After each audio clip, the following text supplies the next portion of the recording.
କିଛି ନୂଆ ଶିଖିବା, କିଛି ନୂଆ ଜାଣିବା, କିନ୍ତୁ ବୁଝିବା, ପଢିବା ଏବଂ ପ୍ରୟୋଗ କରିବା ସେଇଟା ହେଉଛି ଓଡ଼ିଆ ପାଠଶାଳାର ପ୍ରଚେଷ୍ଟା। ଆପଣମାନଙ୍କୁ ସମସ୍ତଙ୍କୁ ସ୍ୱାଗତ। ଓଡ଼ିଆ ପାଠଶାଳାକୁ ଚାଲନ୍ତୁ। ପଞ୍ଚାୟତି ରାଜ ହେଉଛି ଭାରତର ଗ୍ରାମାଞ୍ଚଳରେ ସ୍ଥାନୀୟ ସ୍ୱାୟତ୍ତ ଶାସନର ଏକ ବ୍ୟବସ୍ଥା। ଏହା ଲୋକମାନଙ୍କୁ ଗ୍ରାମ ସ୍ତରରେ ନିଷ୍ପତ୍ତି ଗ୍ରହଣରେ ସିଧାସଳଖ ଅଂଶଗ୍ରହଣ କରିବାକୁ ଅନୁମତି ଦିଏ। ତ ଯେତେବେଳେ ଆମେ ରାଜନୀତି ବିଜ୍ଞାନ ପଢନ୍ତି ସେଇ ପଞ୍ଚାୟତି ରାଜ ବିଷୟରେ ଅନେକ ଗୁଡ଼ିଏ ଶବ୍ଦ ଆସେ।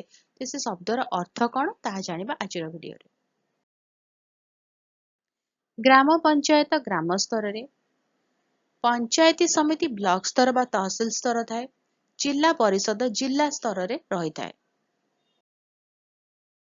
ଗ୍ରାମ ସଭା ଗ୍ରାମର ସମସ୍ତ ବୟସ୍କ ନାଗରିକଙ୍କ ବୈଠକ। ସରପଞ୍ଚ ଗ୍ରାମ ପଞ୍ଚାୟତର ମୁଖ୍ୟ।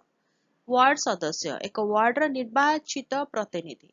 ପଞ୍ଚାୟତ ସମିତି ଏକ ବ୍ଲକର ସମସ୍ତ ଗ୍ରାମ ପଞ୍ଚାୟତର କାର୍ଯ୍ୟ ସମନ୍ୱୟ କରେ। ଜିଲ୍ଲା ପରିଷଦ ଜିଲ୍ଲା ସ୍ତରରେ ବିକାଶ କାର୍ଯ୍ୟ କରେ। ପଞ୍ଚାୟତି ରାଜର କିଛିଟା ନିୟମ ରହିଛି। ଧାରା 40 ଏବଂ 73ତମ ସମ୍ବିଧାନ ସଂଶୋଧନ 1952 ଉପରେ ଆଧାରିତ। ସିଡ୍ୟୁଲ କାଷ୍ଟ, ସିଡ୍ୟୁଲ ଟ୍ରାଇବ୍ସ ଏବଂ ମହିଳାମାନଙ୍କ ପାଇଁ ସଂରକ୍ଷଣ ପ୍ରଦାନ କରେ। ଗ୍ରାମୀଣ ବିକାଶ, ପରିମଳ, ଶିକ୍ଷା, ରାସ୍ତା, ଜଳ ଯୋଗାଣ ଇତ୍ୟାଦିରେ ସାହାଯ୍ୟ କରେ। ତୃଣମୂଳ ସ୍ତରରେ ଗଣତନ୍ତ୍ରକୁ ପ୍ରୋତ୍ସାହିତ କରେ। ଏହି ସବୁ କାମ ହେଉଛି ପଞ୍ଚାୟତି ରାଜର ମୁଖ୍ୟ କାର୍ଯ୍ୟ।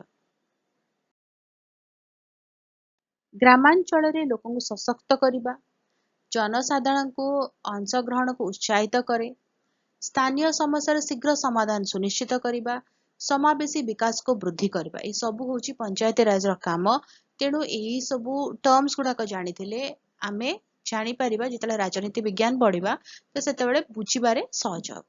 ତ ଭିଡିଓଟି କେମିତି ଲାଗିଲା ମୋତେ କମେଣ୍ଟ କରିକି ଜଣେଇବ। ଯଦି ଭଲ ଲାଗିଲା ତାହେଲେ ଭିଡିଓ ଟିକେ ଲାଇକ୍ କରିଦବ, ଭିଡିଓକୁ ସେୟାର କର, ଚ୍ୟାନେଲକୁ ସବସ୍କ୍ରାଇବ କରି ବେଲ ଆଇକନ ପ୍ରେସ୍ କରି ଅଲ୍ ନୋଟିଫିକେସନକୁ ଅନ୍ ରଖିଥାଅ। ଭିଡିଓ ଅପଲୋଡ ହେଲେ ନୋଟିଫିକେସନ ପହଞ୍ଚିବ, ଆମେ ମିଶିକି ପଢିପାରିବା, ଜାଣିପାରିବା ଏବଂ ବୁଝିପାରିବା।